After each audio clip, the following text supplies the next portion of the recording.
So one of the things we were talking about as we were getting ready for this show was, I mean, we had this event. Everyone knew it was coming. Not sure what the reaction was going to be. And so Joe's going to talk a little bit about how to make decisions. I mean, he's used to managing a portfolio. You have those known knowns, you have those known unknowns, and those unknown unknowns.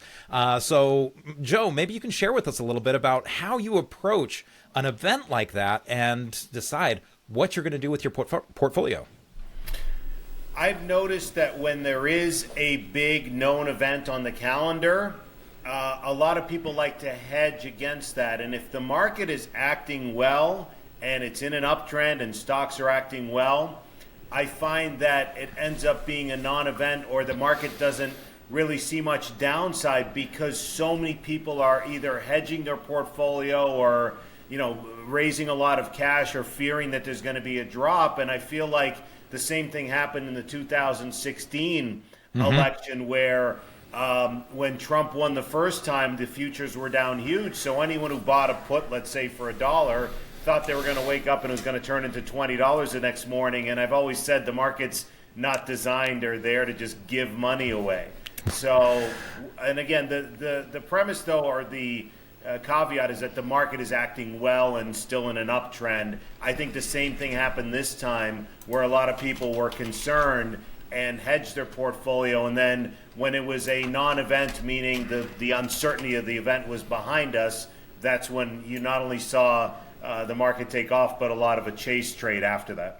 Yeah, and I don't necessarily disagree with hedging because obviously it was a big event, and also the market was running into. The market was almost anticipating that this was going to be a non-event, and it wanted to go regardless. But if you are hedging, there has to come a point where you have to be very quick to recognize, okay, I need to remove those hedges because this market is really, really strong.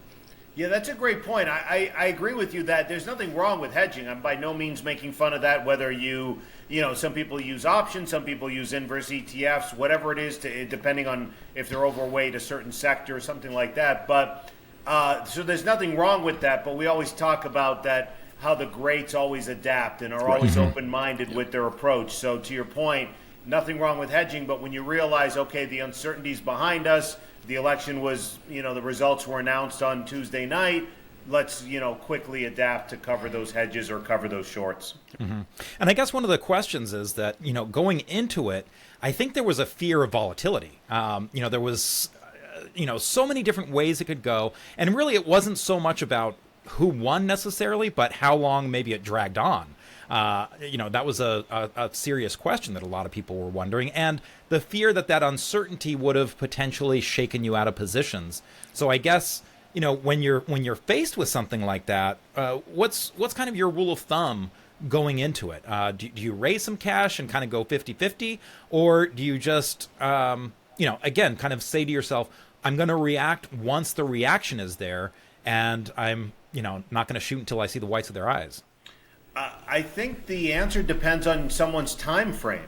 Mm-hmm. It depends on someone's risk tolerance and how heavily concentrated you are. I mean, I'm sure, Warren Buffett wasn't really doing much out of it because he has a different time frame than maybe a short or medium-term trader. So if you like certain positions or ETFs or whatever longer term, then it really shouldn't have mattered. If you are very aggressive and concentrated in your portfolio, then yes, reducing position size or some sort of hedging or, at least a little bit of cash to help buffer in case there is that volatility. But it really just depends on people's time frame.